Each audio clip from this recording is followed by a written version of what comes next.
सक्ती करू नये। या वीज कनेक्शनच्या संदर्भामध्ये आपण जिथे खरोखर सोलरची योजना जाऊ शकणार नाही तिथे त्या शेतकऱ्यांना कनेक्शन देण्यासंदर्भातला निर्णय घेणं।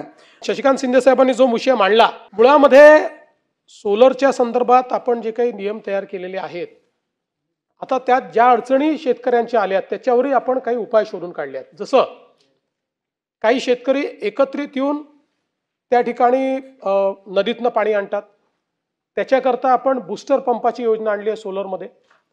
काही ठिकाणी आपल्याला सांगण्यात आलं की आमच्याकडे नदीजवळ पंप लावायला जागा नाही, त्याच्याकरता सिंगल पोलची 15,000 रुपये फक्त खर्च आहे, सिंगल पोलची योजना आपण आणलेली आहे।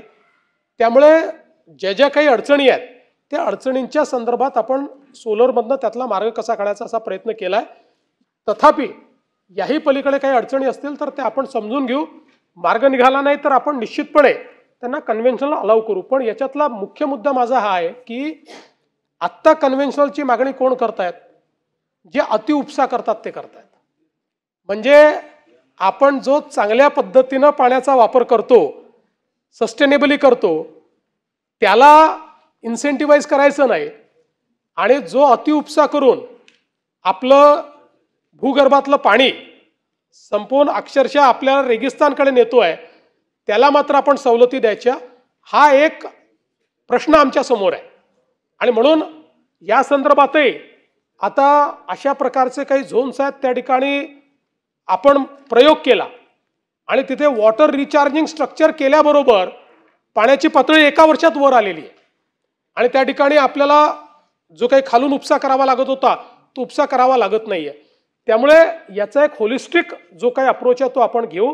मात्र हे सगळं करत असताना शेतकऱ्यांना अडचण होऊ नये या दृष्टीनं आपल्याला त्याही संदर्भात काही डार्क झोन्समध्ये कन्व्हेन्शनल पद्धतीनं त्यांना पंप देण्याच्या संदर्भातला विचार आपण हा निश्चितपणे करू।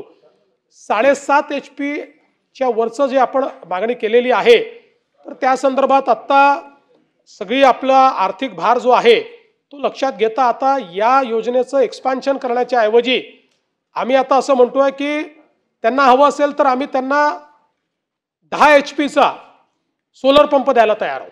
त्यांनी 10 HPचा सोलर पंप घ्यावा किंवा त्याला बूस्टर पंप पाहिजे असेल तर तोही आम्ही सोलरमध्ये द्यायला तयार आहोत। आणि अतिशय म्हणजे आता तुम्ही जर बघितलं आपलं युनिफाईड पोर्टल आहे सोलरच्या संदर्भात जिथे लागलेले आहेत 99% कुठूनही तक्रारी येत नाही। आली तक्रार तर मेंटेनन्सची येते, त्याची व्यवस्था एखादा वेंडर जरा मेंटेनन्समध्ये काहीतरी मागे पुढे करतो तर येते, बाकी त्याची तक्रार नाही। कारण पूर्वीच्या काळामधले सोलर जे काही आपले पंप्स होते हे स्मार्ट पंप्स नव्हते, एफिशियंट पंप नव्हते, आता एफिशियंट पंप आहे।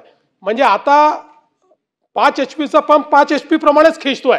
पूर्वी 5 HPचा सोलर पंप लावला तर तो 3 HPचं पाणी ओढायचा, आता ती परिस्थिती राहिलेली नाही, हे एफिशियंट पंप सगळे आलेले आहेत।